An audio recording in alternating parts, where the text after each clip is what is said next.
Hey, hey, hey. Time for another Out of This World story from rSpace. Relationships are unpredictable. One day, everything is sunshine and rainbows, and the next, your spouse is looking for greener pastures. Today on rSpace, it's complicated. Up first, a cheater who thinks she's the main character.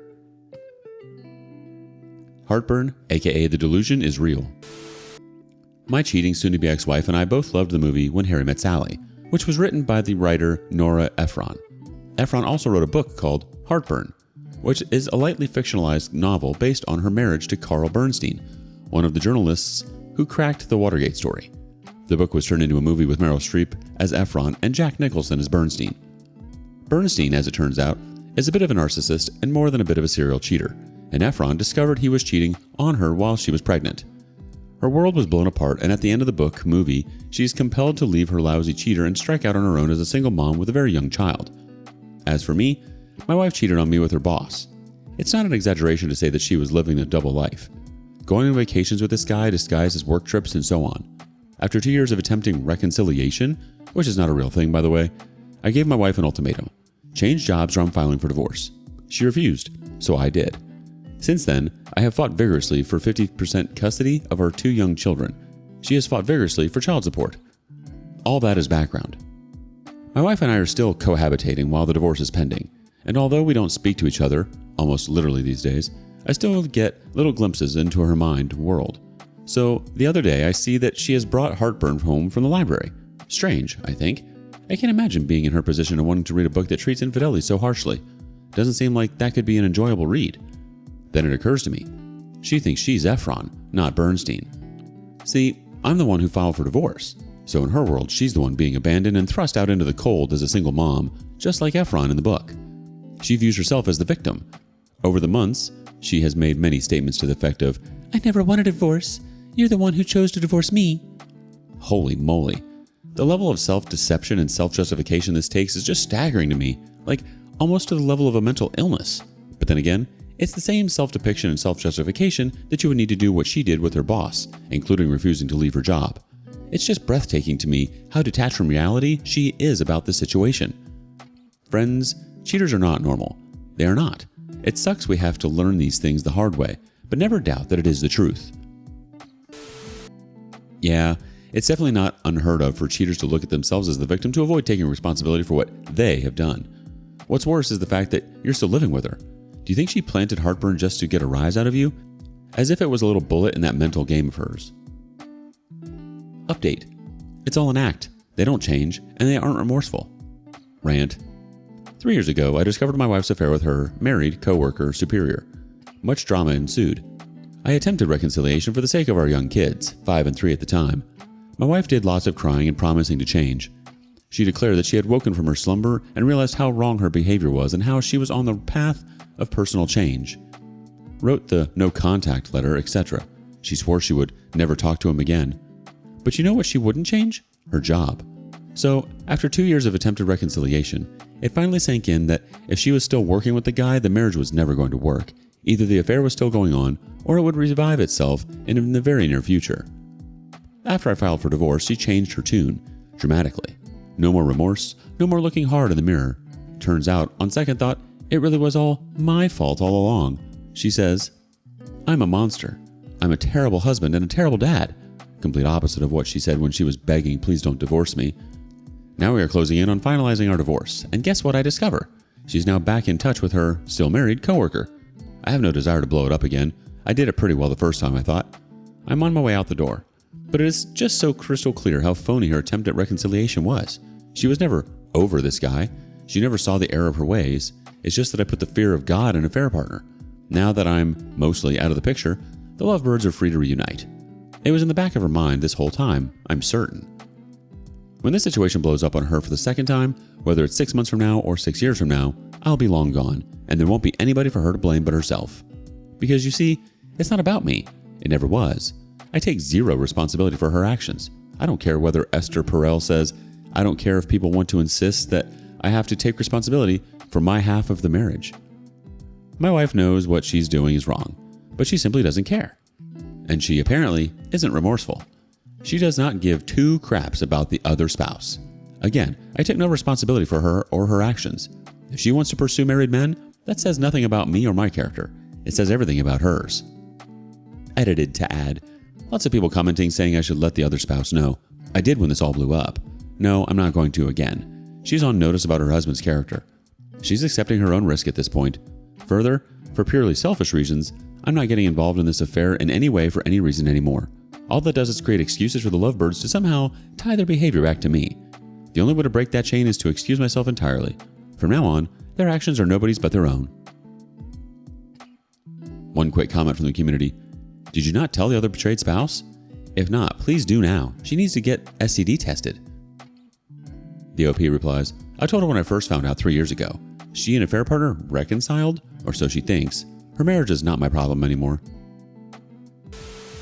It seems like the fact that she wasn't willing to budge on leaving her job really just was a way to make you be the bad guy.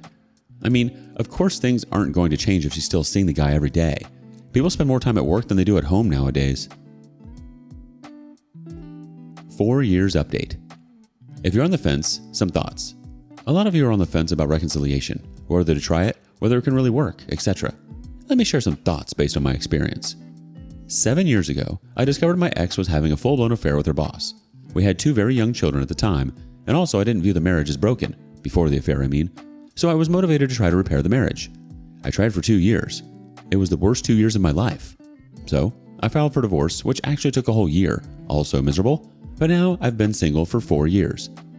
Looking back, the TLDR is, I wish I'd filed for divorce immediately. Yes, the last 4 years have been very difficult as a single father with 50-50 custody. Yes, the child support is about to bankrupt me. No, I haven't been getting laid nearly as much as Fleischman is in trouble, would have you believe. But still, I wish I had pulled the trigger much earlier. But the purpose of this post isn't me, it's the affair partner's wife. Here's what I know. Affair partner's wife was a stay-at-home mom with no career. After the affair was divorced, they were working through Christian counseling to repair the marriage. Affair partner and my ex declared their intent to go no contact, even though they still work together. As of now, affair partner and his wife are still married. Does she think they were successful in reconciling? I don't know. But I would presume so since they are still married 7 years later. I don't know if the affair partner and my ex are still involved, but I do know that at least as of the time I was getting divorced, so 2 to 3 years after no contact, they were still, in fact, in contact. So their reconciliation was built entirely on lies. She may think she and her husband reconciled, but in short, I know for a fact that their reconciliation isn't what she thought it was. At worst, her husband could still be screwing my ex. In summary, is my life perfect? No. Have the 5 years since I filed for divorce been easy? Hell no. Did divorce cost me a fortune? Yes. But am I glad I'm in my position and not affair partner's wife's position? Absolutely yes. I'm so glad I got out of that marriage when I did. I wish I did it earlier. If I were still in the marriage and I found out that the past 7 years of reconciliation were built on a lie, I don't know what I would do. Take all this into consideration when thinking about your own situation. Now some community comments. First up, reconciliation after abuse is mainly an attempt at normalizing the codependency that bonds the abuser and abused together. Many people can't leave, and as such, they will bargain away the reasons as to why they stay in order to preserve the narrative of denial that allows them to function. Most of the reasons tend to be highly hand-wavy and emotionally charged. Love of my life, soulmate, for the kids, etc., etc. So they are trapped in a very uncomfortable state of dissonance for as long as the reconciliation lasts. I'm very glad I had the opportunity to end that marriage. It sucked and it was hard and traumatic initially, but the fact that I was able to invest the time and energy into working on myself and heal, in the end gave infinitely better returns than if I had invested it into working on fixing a broken marriage. I'm living a life now that I could not have had I stayed. And that would have robbed me of a tremendous gift, privilege in terms of experiences, growth, etc.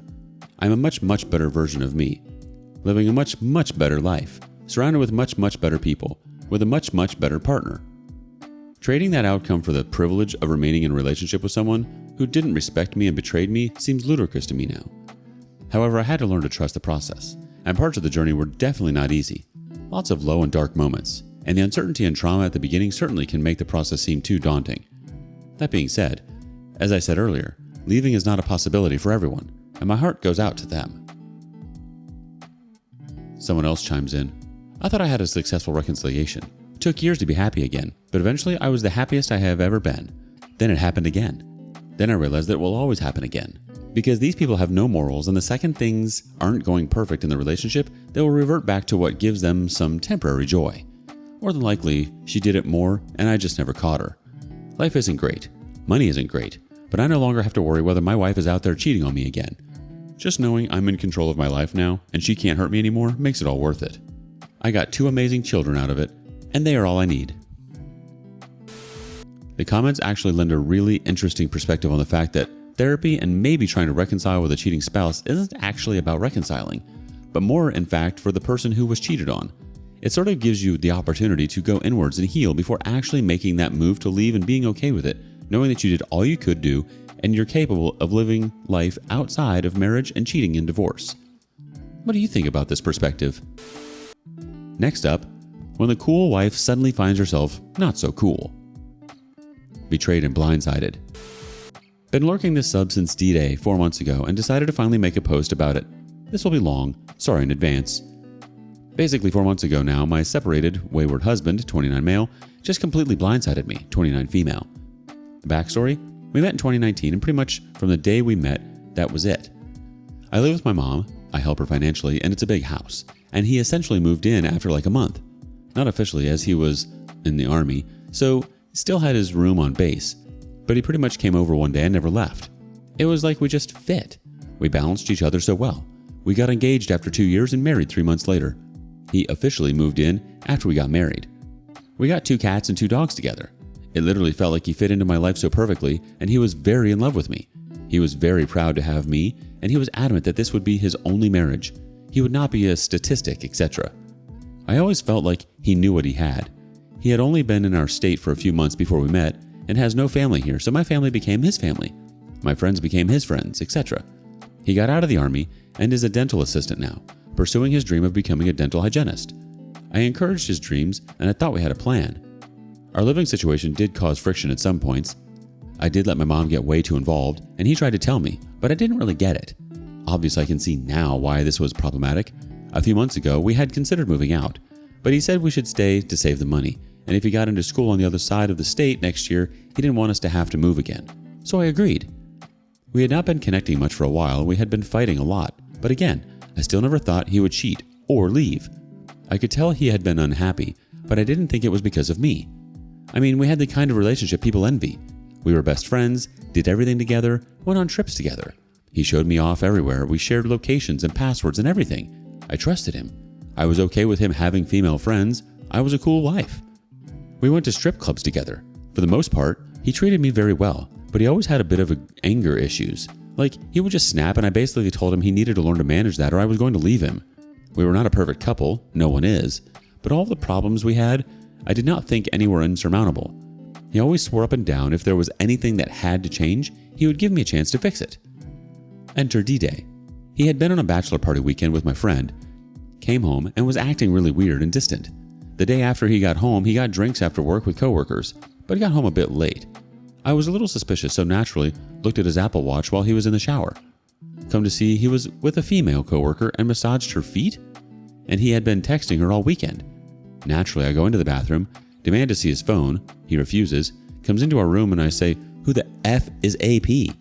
Were you effing her, and that's why you had to come home and immediately shower?" He wasn't, but I didn't know at the time. Come to find out, he had also bought her t-shirts at 2 concerts we had been to recently. I knew he was buying them for a friend. I was fine with this until I found out about everything else. I lost my mind, screamed at him that he used me. I hated him. He was a liar and a cheater, and I wanted a divorce. He seemed almost catatonic. Suddenly, he claims he's unhappy in our marriage and that it isn't working. I told him to get the F out of my house. He goes to a hotel. I messaged her very civilly and said, "Please tell me what happened." He called me the next day and asked me if I would let him see the dogs if we went through with a divorce. Said he didn't know if that was what he wanted, and he was only in the hotel until the following day. I told him he couldn't come home yet, and I wasn't ready to talk to him. He asked me why I messaged her, and I said, "Clearly you're still protecting her, and you should tell her not to be effing around with other women's husbands if she's scared of me, but I'm not interested in drama with her." I also had archived all the pictures of us on Instagram, and he asked why I did that. He said he didn't want people to know. But I thought that was what you wanted. I truly don't think he grasped the gravity of the situation, and I think this is the point where it really fell apart. I don't think he really understands that what he did is cheating. He had strong morals and integrity. He is very insecure and has abandonment issues, so I think that really came into play here. I think me messaging her is where he felt he had lost me, and him defending her is where I felt I had lost him. He stopped sharing location with me. He stayed in the hotel a few more days and found a room to rent. Part of me wonders what would have happened if I had let him come home. Part of me wishes that I had. The next day, I go see him in the hotel and we had a long talk. I offered to live separately and do marriage counseling. He says no, and that he doesn't know if he loves me or what he wants, and that he thinks we might just be wrong for each other and too different. Suddenly, after 4 years? Says he keeps hurting me and he doesn't know why he keeps pushing me away and I deserve better. Says it's not about a fair partner. He's changed. So I say, okay, I'll file for divorce tomorrow. He says no, let's separate but stay married so you can stay on the insurance. He's a National Guard now. We both cried. He said I've given him everything. I did give him everything and he threw it away. But afterwards, he just seemed so casual, like this was no big deal. A month after we separated, he took me to get a new military ID. I kind of went off on him about how he's a crappy person. She also had a boyfriend, and the way he just dipped out on me is effed. And the only reason he's trying to replace me so hard is because I am everything. I told him he needs to learn from this, or he will repeat the same pattern forever. He also told me he hadn't slept with her or anyone. I didn't ask. Told him I won't beg, but I'm willing to fight for us if he is. He cried and told me he loved me, but that was it. Little bit of pick-me dance there, I know. I'm not sure of his involvement with her now. We have separated, so he can date her if he wants. I know he was spending a lot of time with her, and he told her he was going to marry her, so obviously that almost killed me. I've been stalking her Pinterest, pain shopping, I know, and she has been saving a ton of wedding stuff and rings. Then suddenly about a month ago, pinned and deleted a Bitter Truth About Affairs article. Then nothing remotely romantic. This whole thing just seems incredibly out of character for the man I knew. Everyone who knows us knew how much we loved each other.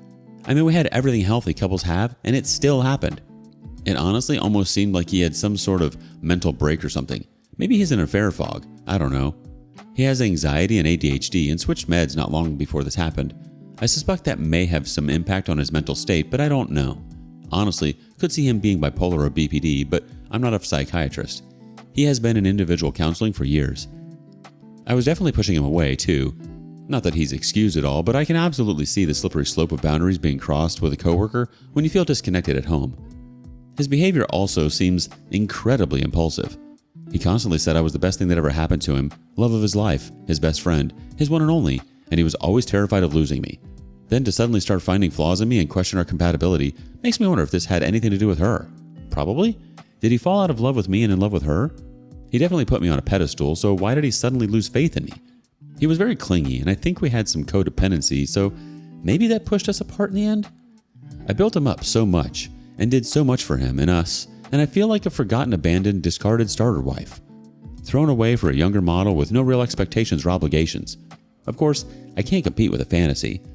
But how can someone you just met compete with your wife that has been your rock for years? It's been absolute emotional whiplash for me. To go from being together, or at least talking every day, for just shy of 4 years, having our future planned out, to just nothing. To being all about me to nothing? I always felt secure. I never saw this coming or questioned his love for me. My entire world has been shaken. Maybe I put too much of myself into him and us, but I never had reason not to. He was my person. He was my safe space. He was my home. I was his until I wasn't. He liked that I kept him in line until he didn't. He only had eyes for me until he didn't. He was everything I ever wanted and needed until suddenly he just wasn't. I feel like he died, and I feel like he killed a huge part of me. The first few weeks I legitimately thought I was dying. I didn't eat for 3 weeks. I lost 20 pounds and I did not have 20 pounds to lose. Basically all I did was go to work and come home and crumble. My sense of trust and safety and security had been shattered. I have questioned reality. My emotions range from pain, despair, longing, and emptiness. I absolutely have betrayal trauma, and I'm definitely still struggling hard now, but slowly trying to claw my way out from rock bottom. I've been in individual counseling, I'm starting school next month, and I interviewed for a new job a couple of days ago. I've applied for like 30 jobs in the past couple weeks because I hate my job. I have been forcing myself to eat more, and I have gained a few pounds back. I know that I am young. I know I can find someone else. I know my life isn't over. I know I am strong, but I miss him. I miss my life. I hate going through every day without him. I don't think I have the capacity to love like that again. I don't think I want to. I mourn for the future that was suddenly ripped away from me. I truly thought we would get through anything together. I truly thought we were solid. I have a massive void inside me now that I don't think can ever be filled. I know none of this is my fault and I don't blame myself, but I did take him for granted. We were at a weak point and I know I contributed to that. Should he have had better boundaries? Absolutely. Should he have communicated with me instead of someone else? Of course. But can I really be surprised when someone leaves when I push them away? He's come to see our pets a few times and sent me money for them, but I felt he was being too inconsistent, so I've gone no contact.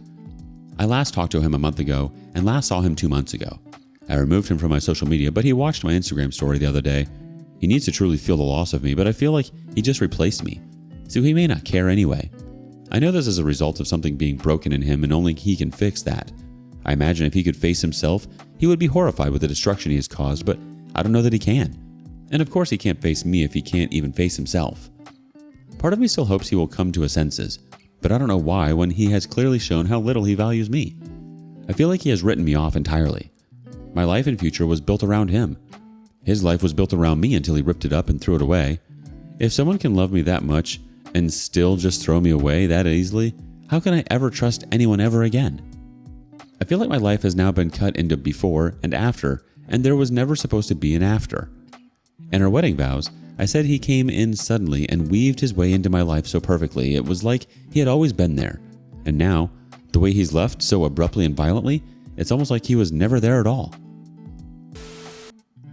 Sometimes when people say things were good and perfect and life was good, it feels like they were just things that were being ignored for so long, or people were being complacent and blind to things that it just became a new normal. I mean, being the cool wife might be an indication of all the things that OP was trying to be cool about and repressing. Maybe it wasn't so cool after all. What do you think? Update. I deserve to be petty. This is petty as F, but I'm surviving purely on spite at this point. I saw a picture of him in a fair partner today and he looked like crap. He's probably gained 30 pounds and he looked miserable, and she looked strangely like me. But like a great value bargain bin basic version of me. Like the version of me you'd get if I were a low-class cheater. And he never had a type before me. Of course, it's just a picture. Maybe he is happier, but he just looked so much more alive in pictures of us. I know a cheater is no prize, but he looked better with me and we looked better together. Also, he told her I'm not motivated because I hadn't gone back to school or gotten out of the service industry yet. He failed both of his classes last quarter. He was retaking prereqs to bring his GPA up. I was actually going to take one of them for him because I knew I would get an easy A. I'm back in school now, taking 4 classes, and so far I have 100% in all of them. Still working full-time, and finally found a new job that I start in a couple of weeks. So F you, loser, who's not motivated now. He always said I was the best thing that ever happened to him. Seems like losing that is going really well for him. Now let's get some community comments. First up, mine discovered just how much I did for her within a week. Then she was stuck with someone that couldn't and wouldn't do any of the things I did. I'm by no means perfect, but at least I've got the basic survival skills down and can recognize when someone just wants to take advantage of me. Now, she hops from relationship to relationship. She's struggling to pay her bills, and I've built myself a nice little cushion and have some investments working out for me. I'm single, but I'm actually building a life I enjoy. Honestly, for the first time ever. I still have a ways to go before I reach my goals, but I know I'm a lot happier. Someone else adds, reality has a way of asserting itself in time. Most affairs are built on fantasy and idealization, which is one of the reasons why they are even more likely to fail than average. So it's not at all unlikely that he looks unhappy because he really is unhappy. They're just probably trying to stick things out because doing so creates the appearance of validation for the cheating. But like the affair itself, it most likely is just that, appearance. Revel in the shade and fraud. You deserve it. One more reaction. Remember to post photos of you looking fab on your social media, because if you're looking at his, then it's likely that both he and affair partner are checking out yours. Let them see how good your life is becoming, or just block them everywhere and enjoy your cheater-free life. There's totally some truth to these comments here. Most affairs are based on fantasy and idealization. People get bored so easily when things that seem to be going well or get bored of their everyday lives that they look for something spicy outside of their relationships, when really all they need to do is look at what's going on within their relationships and just give it a little oxygen to light it up again. But for some reason, people aren't willing to dissect things and do the work. For some reason, it's easier for people to seek gratification and excitement outside of their relationships. What are your thoughts? Thank you for joining us today on rSpace. Be sure to like and subscribe and hit that notification bell so you don't miss out on our next video. Until next time.